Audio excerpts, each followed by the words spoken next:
Welcome to Wednesday at PowerGen International and Nuclear Power International. Yesterday, Tuesday, was the first full day of conference sessions. We'll have highlights in the next couple of minutes from our keynote session, also the opening of our massive exhibit floor. Stay tuned. PowerGen International is the largest conference and exhibition of its type in the world. It's a great pleasure to welcome you back to Las Vegas. This is the first time that we have been here since 2005. Welcome everyone to Las Vegas and to PowerGen. I'm very pleased to see so many people in the audience, and I understand that this might be a record crowd for PowerGen. Uncertainty is in the air, both literally and figuratively. We probably all read that EPA has said that they will be coming out with rules on controlling carbon emissions. Will the EPA take action more quickly than Congress on this matter? We're not sure, and the industry is in a conundrum here. Well, the first time in memory, it's not the industry that's pushing our customers, the power generators, to use different and more efficient equipment. It's the industry that's now coming to us to find different solutions that will impact the climate change issue that we're all faced today.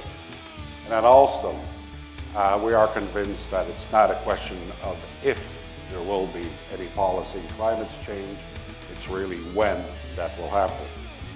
I suspect when David and others at Power Engineering were looking for folks to speak at this conference, they were looking for somebody to stir things up a bit.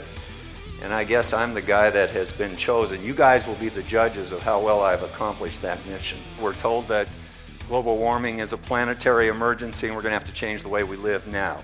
I have followed this debate for almost 20 years. I'm an engineer, a power engineer as a matter of fact, and I'm surrounded with scientists. Our search for natural gas requires an understanding of the geologic history of the Earth going back several hundred million years.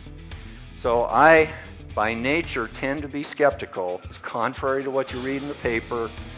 No one knows how much warming will occur in the future. No one knows how much of any warming that does occur will be due to man and how much will be due to nature. No one knows how warming will affect the planet or how easily people, plants, animals will adapt to any warming that does occur. When someone tells you that they know, I suggest you take Mark Twain's advice, and that's to respect those who seek the truth, but be very wary of those who claim to have found it. This morning, you heard the speaker from Questar get up on the podium and say a lot of things about climate change and climate legislation and rehashing a lot of old arguments and kind of trying to take us back to the 1950s. So, really a lot of head in the sand comments there this morning that really are not contributing meaningfully to the dialogue on a new energy economy in the future. Wind power is the fastest growing form of new generation being installed in this country as of 2009. So obviously he wants you to buy natural gas, and it's in his best interest to besmirch and kind of spread half-truths and lies about other forms of technology. But the reality is, we need all forms of new generation.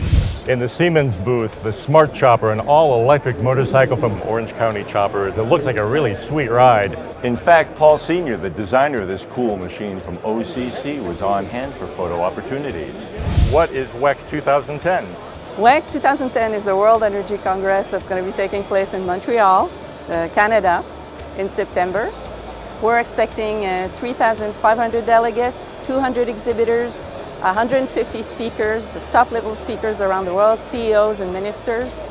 So we welcome everyone to join us. All the information is on the website, wecmontreal2010.ca, and people can register right now.